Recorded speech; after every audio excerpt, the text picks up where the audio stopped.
ये एंगल दोस्तों 30 से 35 डिग्री, अगर रेसिडेंशियल भवन है तो उसमें 30-35 डिग्री से ज़्यादा नहीं होना चाहिए। बहुत से लोग इसको उसके ऊपर ले जाने की कोशिश करते हैं, और दिक्कत यह होता है दोस्तों कि जब सीढ़ी पे चढ़ते हैं या फिर उतरते हैं तो थकावट ज़्यादा होती है।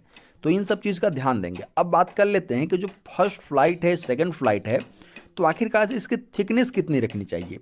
दोस्तों हमें जो भी मटेरियल यूज़ करने हैं वो बहुत सोच समझ के इस्तेमाल करने होते हैं, क्योंकि स्टार्टिंग से ही दोस्तों घर बनवाने में मटेरियल कॉस्ट जो है वो बहुत ही ज़्यादा रहता है। ये समय के साथ बढ़ता ही जाता है, इसलिए ये कभी सस्ता नहीं हो पाता है। अब दोस्तों बात कर लेते हैं, चलिए मैं आपको मेजरिंग टेप निकालता हूँ और आपको नापी करते हुए दिखाता हूँ, और साथ ही साथ बताने की कोशिश करता हूँ कि आपको कौन सा पार्ट्स को किस तरह से बनवाना है। आपने फ्लाइट एंगल तो देख लिया, अब दूसरा चीज़ देख लीजिए आपकी आखिरकार इस फ्लाइट का थिकनेस कितना रखा जाए।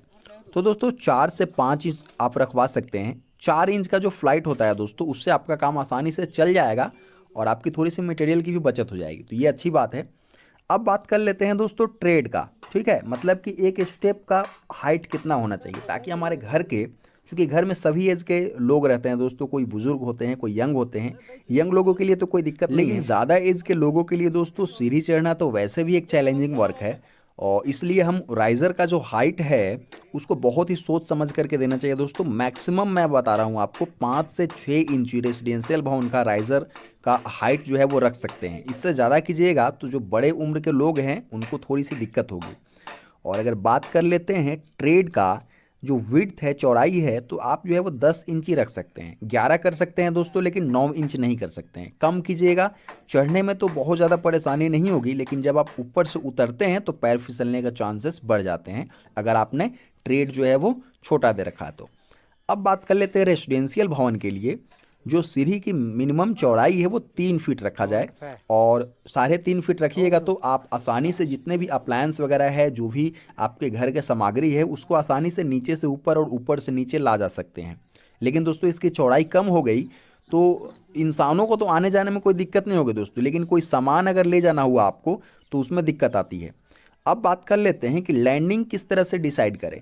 तो लैंडिंग के लिए मैं बता दूं दोस्तों, सबसे आसान तरीका है कि जितने चौड़ाई आपके सीढ़ी का है, लगभग लगभग उतना ही चौड़ाई आप जो है वो लैंडिंग के भी दे सकते हैं। उससे 1-2 इंच ज़्यादा दे सकते हैं, लेकिन कम आपको नहीं करना है। अब बात कर लेते हैं कि ये दोनों के बीच में गैप देना आवश्यक है। तो जी हाँ, गैप देना बिल्कुल आवश्यक है। तो कितना गैप देना चाहिए, तो 4 से 6 इंच फर्स्ट फ्लाई और सेकंड फ्लाई में गैप होना चाहिए। तो दोस्तों अभी मैं जिस साइड पे हूँ, फर्स्ट लैंडिंग तक काम हो चला है, और इसके बाद दोस्तों छत लेवल तक ढलाई अभी सीढ़ी की नहीं हुई है। और उसके बाद दोस्तों एक और आपके लिए चैलेंजिंग वर्क रहता है कि जो